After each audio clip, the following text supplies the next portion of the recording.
I'm Molly Grattan. I am the owner of Molly and Me Counseling and Training Center.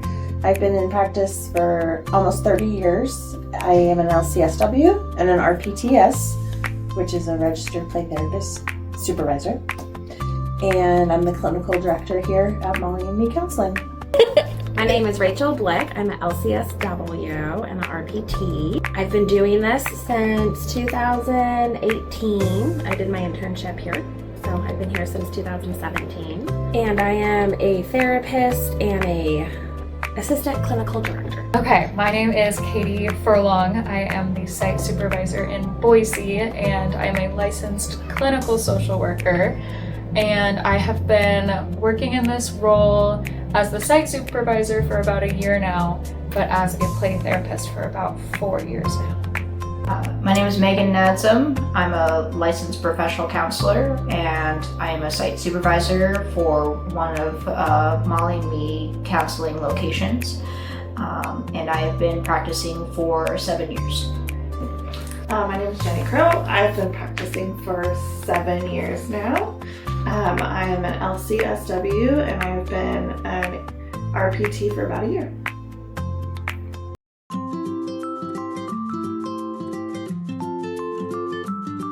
Ooh, play therapy is a way that kids can express their feelings without talking. So play is their native language. And instead of just sitting across on a couch in a chair talking, kids will use toys and play themes to act out their experiences, their feelings, their thoughts, their desires. We just have to slow down a little bit to be able to see that. How I typically explain that to the people is that it's a way for kids to communicate their thoughts and feelings through their natural communication, which is their play. So the idea behind it is that play is the child's language, while the toys are their words. Play therapy is the way that we communicate with kids. So basically, kids use play as their primary language source, and we are able to tap into that communication and communicate back with them through play while using tools such as dolls or CM Tray or art therapy and other ways to get into their world so they can explain their worldview to us. I usually will talk to parents about play therapy being the language of children. Play therapy is used to help children express their emotions and their feelings. And I'm trained as a play therapist to know how to utilize toys and other things we have in the playroom as tools to help them communicate. Typically, like when I'm talking to parents who are bringing their kiddos in for play therapy for the first time, I typically describe it as just the kids' version of adult talk therapy. So kids obviously can't come in and sit down on the couch and just tell me all the things that they might be struggling with or be able to identify big emotions that they might be feeling. So play therapy is a really great way to use their language as a benefit and as an advantage. So letting them be able to answer and process things that might be a struggle for them in a way that feels appropriate.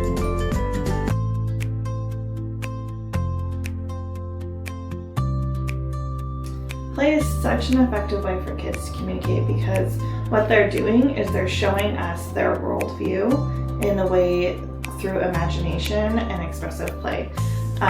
So normally in talk therapy, you get to sit down with an adult and you have an adult conversation. Well, kids can't have adult conversations because they don't understand some of the complexities within relationships. So play is a really good way to be able to show that, for them to show us their worldview, how they relate with people in their lives, their thoughts, their fears, and they can communicate that to us through imagery and through creativity and imagination, which is pretty awesome.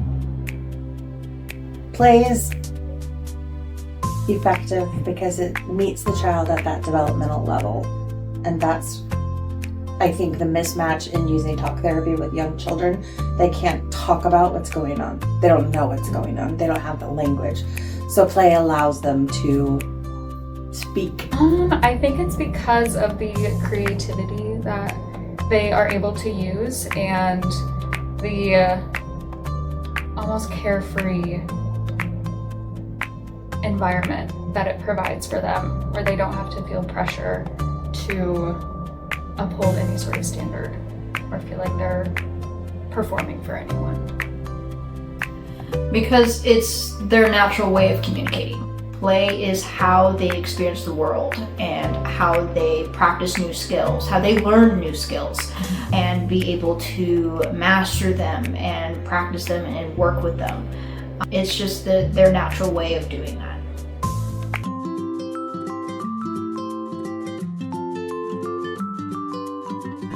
That it works.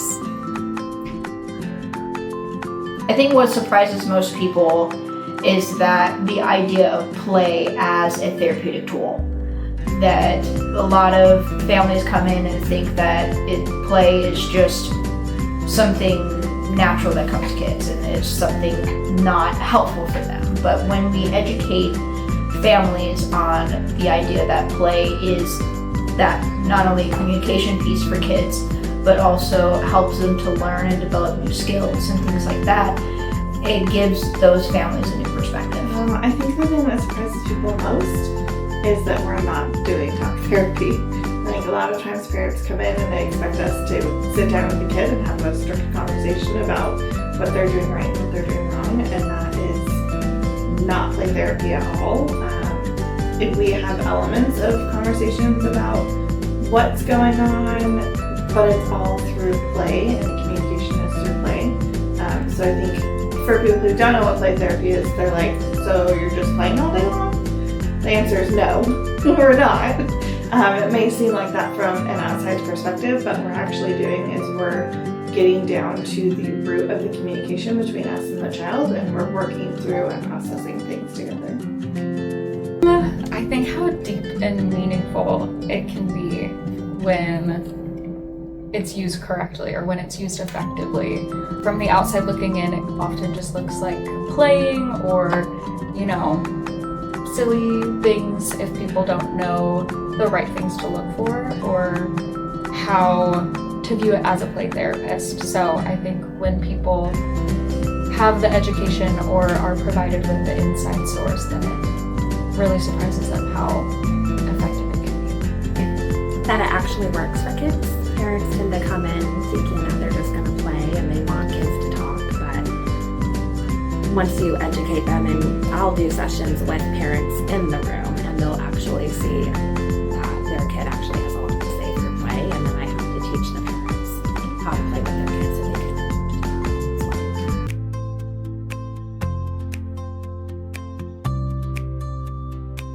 well. Oh, so yeah, kind of like I just mentioned, the misconception would be that it's kind of just playing or that it's almost like just daycare for 45 minutes or an hour, but that we just come in and just play and that it's not actual therapy or that it's not doing real, true work with the kids. That we're just playing, that we're just babysitting. Play it's heavy work for kids, and so you have to really be able to slow down and let them do their process. And if it gets tedious and monotonous, it's working because they're processing and working through what they need to work through that otherwise in different environments they're unable to. That we're just playing with kids. We're not doing therapy, we're just playing. And it's much more than just playing. We do play, but the kids are processing the emotions and their experiences they've lived through. A common misconception would be that we are kind of imposing our thoughts and our views into their play.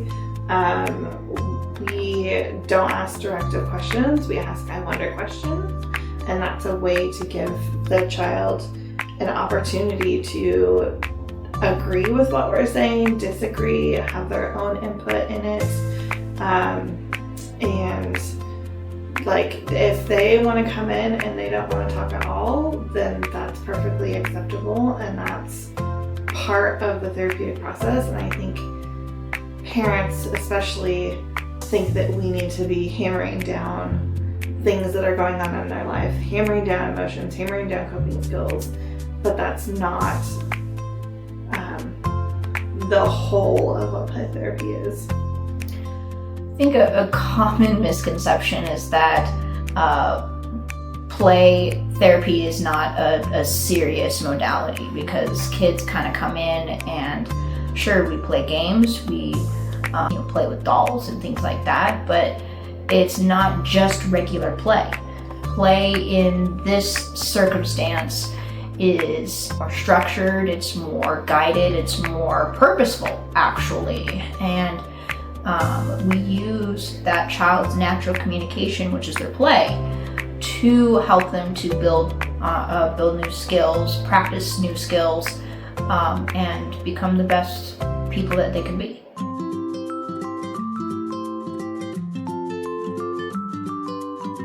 I think one of the most powerful things I've learned is children know what they need to heal, and being along the ride with them in the journey through the play therapy sessions, as long as I'm with them and letting them guide the process, we can get to the end. And that can be really hard as a new therapist and intern especially, because you fall back into that misconception we talked about, and that being we're just playing with the child. But in reality, we're not just playing, we're holding the space for them. I would say probably the biggest thing I've seen is that kids want to have the independent ability to express themselves and work through their own issues. They have all these adults telling them what to do, how to do it, when to do it. But if you give them the control, they actually have the power and the skill to do it themselves, and it increases confidence. They have the ability to work through their issues. They don't need help. They just need a consistent, safe environment to do it, and they need to feel safe enough to be themselves without any recourse. And when you give them that, it's amazing. But just how resilient kids can be, and I think the joy that they have naturally is really powerful, and I think I take that with me in every single day. It can be really hard to do this job, but what really keeps me going is the relationships and the joy that I see in kids' faces when they make progress. I think what I've seen with a lot of my clients is that they bring their own uniqueness to the world, and every kid is different. Every kid that I've seen has their own quirks, has their own talents, interests, challenges, struggles, but all of them, I think, share that they are a lot more resilient than we really give them credit for. It's really just bringing that resiliency to the forefront and helping them to know that they can achieve whatever they want to achieve. I think resilience is probably the running theme in most of the clients that I've met. I've met some kids who have been faced with severe trauma, and they are able to come in here and express it and be happy and kind of let those things shed off of them through play and through processing the trauma.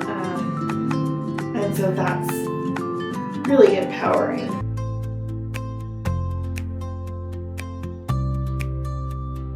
The changes that I've seen is where kids just really become their true selves.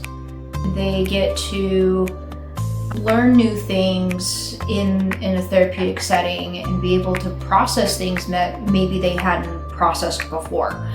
So it's really powerful to be a witness to that process for them, and it's such a wonderful thing to see. Ooh, a ton of change. I would say I've seen kids go from like complete shutdown, like not wanting to say a word when they come into the sessions in the beginning of treatment, to, you know, completely blossoming and feeling so comfortable in the space and with me and within the relationship and within themselves too, which I think is really important, that it gives them the freedom to learn who they are and how they want to approach the world. I think that's been the coolest thing. I've seen kids come in who are super aggressive. They're fighting with their siblings, fighting with their parents, they're fighting getting in trouble at school, and they've been able to learn coping skills, increase their emotional vocabulary, so at home they can start expressing when they're feeling really angry or sad, helping them understand kind of underlying feelings of anger. Are we feeling depressed? Are we feeling anxious? And just kind of see a 180 of, they come in very disruptive in the home, and when we terminate services, they're getting along with everyone, they're not having any behaviors at school, they're using their coping skills. They come into session and they're like, hey, guess what, I was able to take deep breathing today, and they're able to process through conflicts that they're having in school and they're having at home, and they're choosing to use coping skills, and they're choosing to regulate emotions and ask for help and kind of just be able to be happier in life. Less dysregulation, more control, physically, behaviorally, emotionally, more resilience, more cooperation, more communication, even though it's typically nonverbal. Some of the more common changes are your typical kids learn how to express their feelings more. They verbalize better with their parents. Trauma impacted children who've lived through some horrific traumas. I've seen them grow. They come to me and they've been this really small, almost like they want to hide and not be seen. And over the process of therapy, they grow and they get taller and they walk with their shoulders back more. They speak up, they're loud in a good way. But just they come into themselves and they realize what they've lived through and that they can take back the power that was taken from them.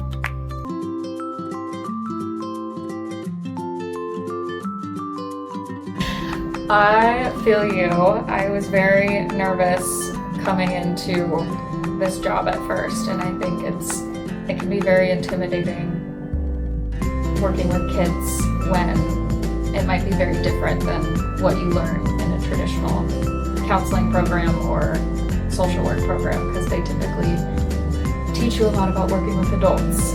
So it can kind of feel strange trying to apply those theories to working with kids. But I would say definitely it's complicated and it can be intimidating, but they need connection and they need that support just as much as adults do, if not even more sometimes. And to give yourself grace and patience in the beginning, because it might take time for you to feel fully comfortable and fully prepared in the space. And that's okay too. I would say that's normal. It's daunting and overwhelming at the beginning because it's totally new. It kind of goes against what you're learning in school. School is very intervention driven. You need to have interventions, you need to prove that you're doing things, and play therapy is scientifically proven to be effective. It is an intervention, but it doesn't feel the same way as if you were to come in with a planned outline of a session. So it feels avant-garde. It feels overwhelming to try and figure out how kids are communicating kind of more in the language of play. But that's all part of the process. And if all you do is come into session, engage with the kid, be interested in what they're doing, listen to what they're saying, you're going to make a difference. And so keeping that in the back of your mind when you're feeling overwhelmed, when you're feeling like you're not doing what you're supposed to, when you're feeling like the expectations of the parents are coming in, and just knowing you're doing exactly what you should be doing with this kid and you're making a difference in their life. What I would say is what I typically say to some parents that have a hard time playing with kids, but even with their own kids, is that look within yourself to bring your inner child forward. You know, bring yourself back to what it was like for your own childhood and being able to play, being able to sit down and play with dolls or play with cars, and bring that forward when you're interacting with kids. It really helps to build that connection when you yourself get to be a kid and give yourself permission to do so. I think first thing I would say is just have fun. Try to let that go. I know you're going to be nervous, but try to let go, have fun, and just be one with the kid. Just enjoy the kid. Being nervous isn't bad. It just means that you are preparing yourself for whatever they throw your way. When my interns aren't nervous, I get nervous because you don't know everything and you're not expected to know everything. And so when you are nervous, it opens you up to learning, being transparent, being vulnerable. You really have to be able to admit when you need help, admit when you're wrong in order to work with kids, because they're going to call you out and you have to be a good role model for them to be safe enough and competent enough to identify when perhaps you're not doing it correctly or how they want you to do it. And that's teaching them, okay, my therapist did it, so I can do it. And it builds confidence and self-esteem, which is really all you need to do.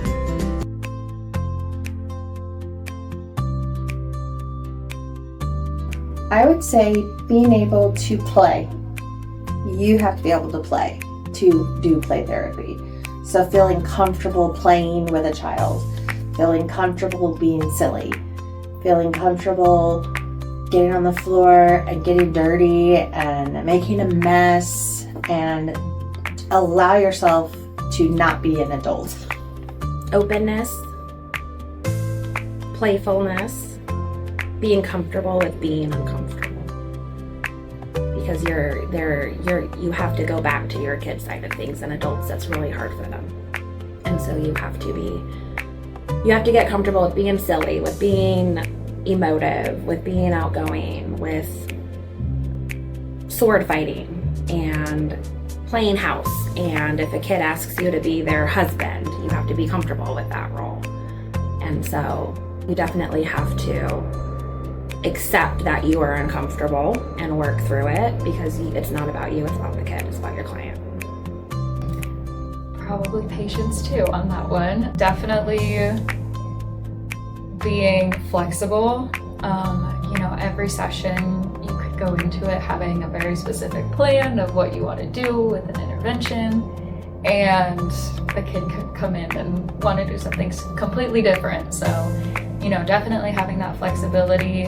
I would say like attunement to the kiddo and being able to understand their needs and what you can do best to support them in that moment, whether that be encouraging an intervention or maybe taking a step back and letting them kind of guide things a little bit more for that specific week. I think a very important skill is just being yourself. You don't always have to be so rigid and professional in front of a child. You can just be goofy, silly, playful, even. Just be yourself with a child, and that really helps to build that therapeutic connection with the child when you get to be your genuine and honest self with them? The most important skill is to go with the flow. You're going to, some days you're going to come in with a plan and you're like, okay, we're going to be talking about this thing and I have this activity for us, moving to more directive play therapy. But you have to be ready for a kid to be like, nope, I'm not doing that. And you have to be ready to pivot and to be like, okay, well, what do you need today? And be able to slide into that and just be able to be silly. Kids want you to be silly. They want you to be, play with the Barbies with them and play in the sand and draw and color. And they don't want you to be an adult. They want you to be more of a peer. So having to be able to be silly, being able to go with the flow are two key important things for play therapy.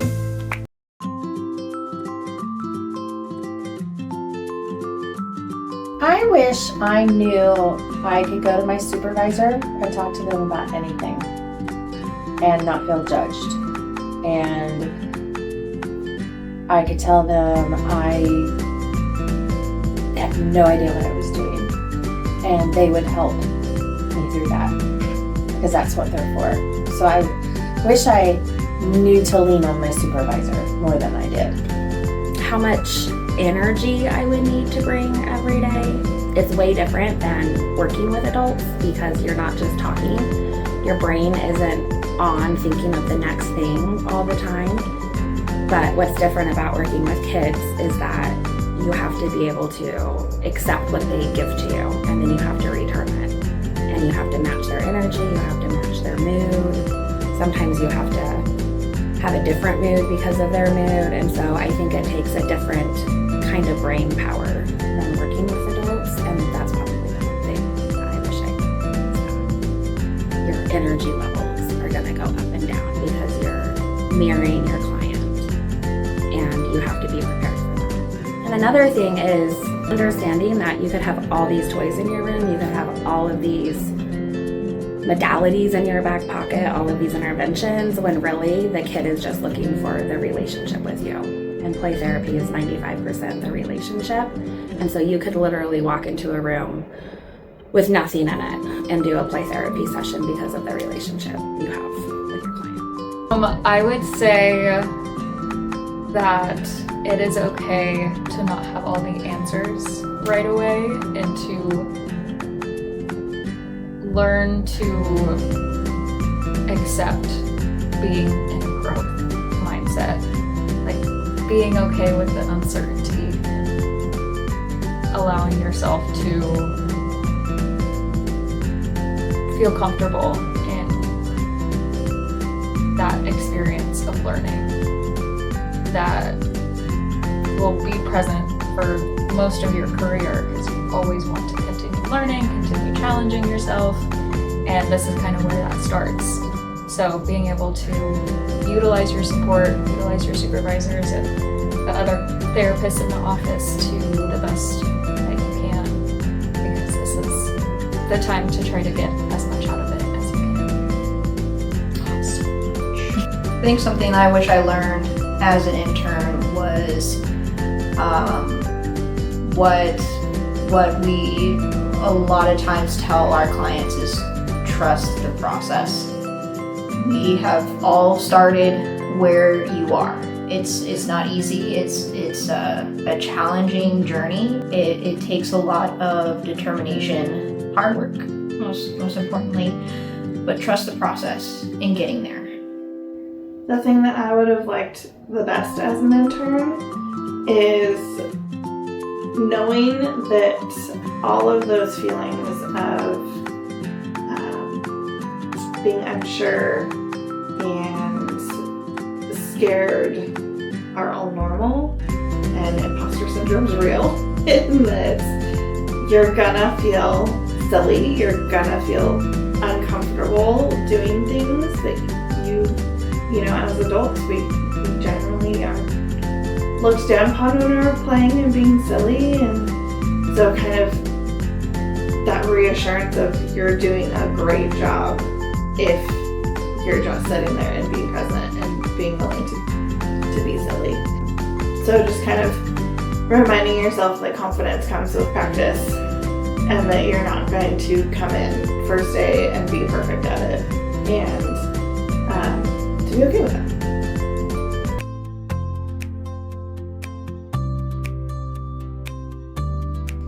Oh my gosh, it depends on the day.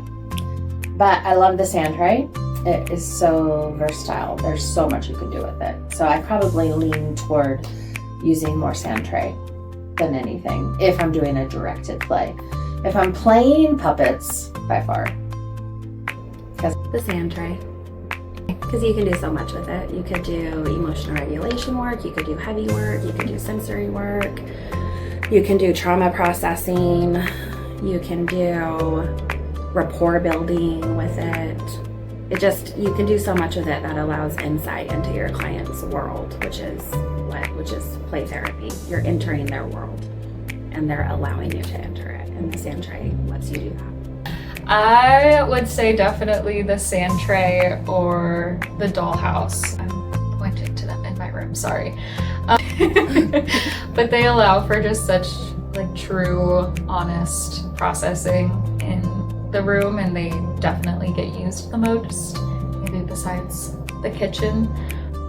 But they can create entire worlds and entire creative opportunities with those toys, and the opportunities are endless. So that definitely gets the biggest use, I would say, for my room.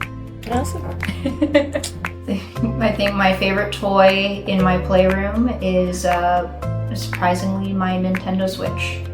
I get a lot of kiddos that love to play video games, and I've been trained to utilize video games in my therapeutic practice, and kids really connect with that. And My favorite toy in my playroom, it's not really a toy, but I love doing crafts, drawing pictures, painting, creating things. So that's probably my go-to, is drawing pictures of helping kids express themselves through pictures, angry monsters, drawings,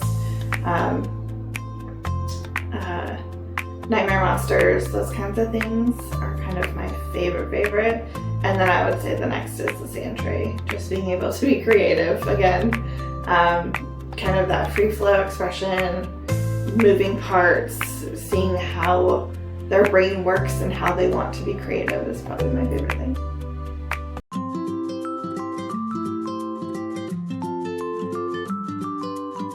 It's a certification that you get. It's given to you through the Association for Play Therapy. You have to go through about 2 years worth of training, supervision, and practice experience in the simplest terms.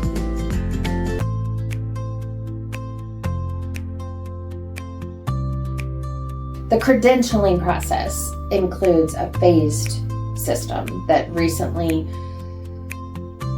came out by APT maybe 5 years ago. It didn't used to be this way, but the way I think it was 2020, so 6 years ago. There's 3 phases. You have to have so much training. That would be CEU training, and the training has to be done through an approved provider, which is someone that goes through APT to be an approved provider. Miami Counseling and Training Center is an approved provider. So you have to have so many training hours, so many supervisions with an RPTS, which is the Registered Play Therapist Supervisor. And then you have to have so many client direct hours. So all the work that you're doing with your clients count toward that. Your weekly supervisions with your supervisor obviously counts. And then going outside of your education, like outside of graduation, getting more training in specific to play therapy. The final piece goes along with the supervision. You have to have so many numbers of live supervision. So it would be the supervisor watching you do the work. So the first phase, you have to have 1. In the second phase, it's the same thing. You have training, you have your direct hours, you have your supervision hours, and then you have 2 live supervisions. And in your third, it's similar to phase 2. The tricky part about it is you can't jump from phase 1 to phase 3, so you have to go in order.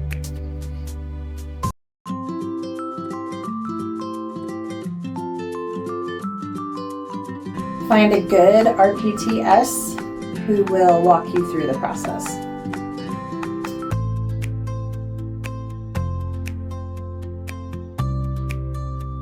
I would say being a member of APT, networking with people through APT, attending the conferences at APT. Those are annual conferences. They cost a lot of money. You save your money, you make it a point to go, because that's where you will learn everything you need to know.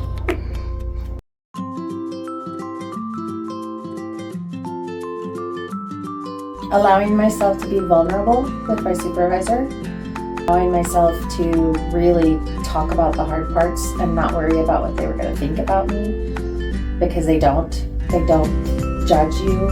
They know you're going through it, and if you don't talk about it, they now know you're putting a wall up and you're blocking the process. Also, the knowledge of the supervisor, being open to hearing it and trying on what they suggest to you. Don't just go in and talk about things because it's your supervision time. Be open to actually trying what your supervisor suggests, because they've been doing the work and they have experience and they know what they're doing and they have a lot of ideas, and they don't expect you to have their ideas. So just because they have an idea you've never had, don't judge yourself as, oh my gosh, I'm an awful intern, or I'm an awful therapist because I didn't know that and they did. None of that. No shaming of yourself allowed.